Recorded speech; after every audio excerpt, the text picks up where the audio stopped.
কেমন মা এটা খেতে? আজকে আপনাদের সাথে খুবই মজাদার আর ইউনিক একটা শাকের রেসিপি শেয়ার করব, যে শাকটা শুধুমাত্র শীতকালে পাওয়া যায়। তবে এখন এই শাকটা তেমন একটা দেখা যায় না। আগেরকার সময়ে পুকুরের পাড়ে অথবা ক্ষেতের আইলের মধ্যে এই শাকটা অনেক পাওয়া যেত, তবে এখন কিনতে গেলেও এই শাকটা পাওয়া যায় না। রেসিপিটি ভালো লাগলে ভিডিওতে একটা লাইক কমেন্ট শেয়ার করে দিবেন আর আমার চ্যানেলটি সাবস্ক্রাইব করে সাথেই থাকবেন। শাকটা অনেকের কাছে অপরিচিত মনে হলেও এই শাকটা কিন্তু শরীরের জন্য অনেক উপকারী একটা শাক। কে কি নামে এই শাকটা চিনেন সেটা কিন্তু অবশ্যই কমেন্ট করে জানাতে ভুলবেন না। আমাদের নোয়াখালী অঞ্চলে কিন্তু এই শাকটাকে তিতা ডিমা বলে থাকে, অনেকে এই শাকটাকে তিতা শাকও বলে থাকে। এই শাকের টেস্টটা একটু তিতা, তাই এইটাকে তিতা শাকও বলে থাকে। শুধুমাত্র শীতকালে এই শাকটা দেখতে পাওয়া যায়।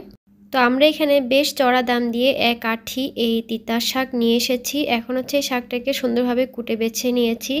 এই শাকের পাতা আর নরম যে ডাঁটাটা থাকে সেই ডাঁটাটা নিয়ে খুব ভালোভাবে বেছে পরিষ্কার করে নিয়েছি। এখন হচ্ছে শাকটাকে খুব ভালোভাবে ধুয়ে নিব।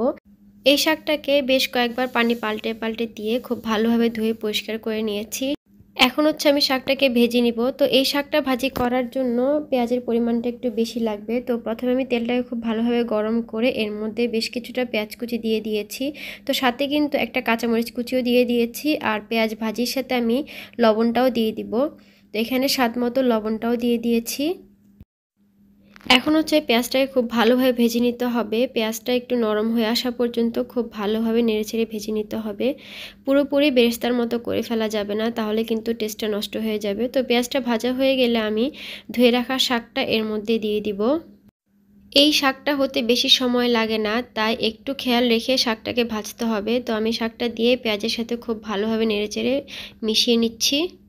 আপনাদের কাছে একটা রিকোয়েস্ট থাকবে, প্লিজ আমার চ্যানেলটি সাবস্ক্রাইব করবেন। আপনাদের লাইক কমেন্ট শেয়ার আর সাবস্ক্রাইব কিন্তু আমাকে অনেক দূর পর্যন্ত এগিয়ে যেতে সাহায্য করবে। তো শাকটা খুব ভালোভাবে নেড়েচেড়ে ভেজে নেওয়ার পর যখন একটু নরম হয়ে আসবে তখন এর মধ্যে একটা ডিম দিয়ে দিব।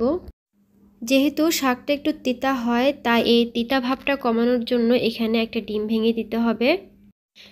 যারা তিতা পছন্দ করেন তারা ডিমটা না দিলেও চলবে, তবে ডিমটা দিলে বেশি ভালো লাগে। তো ডিমটা দিয়ে খুব ভালোভাবে নেড়েচেড়ে মিশিয়ে নেব।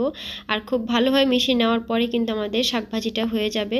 তো আমার শাকভাজিটা কিন্তু হয়ে গিয়েছে। এখন হচ্ছে শাকটাকে নামিয়ে নিব। আপনারা দেখেই বুঝতে পারছেন হয়তো এই শাকটা দেখতে কতটা লোভনীয় হয়েছে।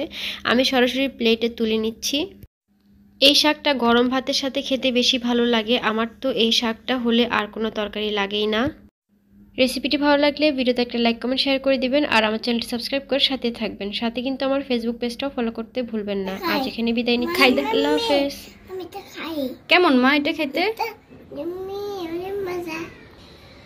মজা?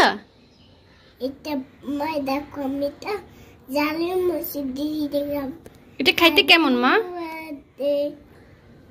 এটা শাক, খাই দেখো তো একটু।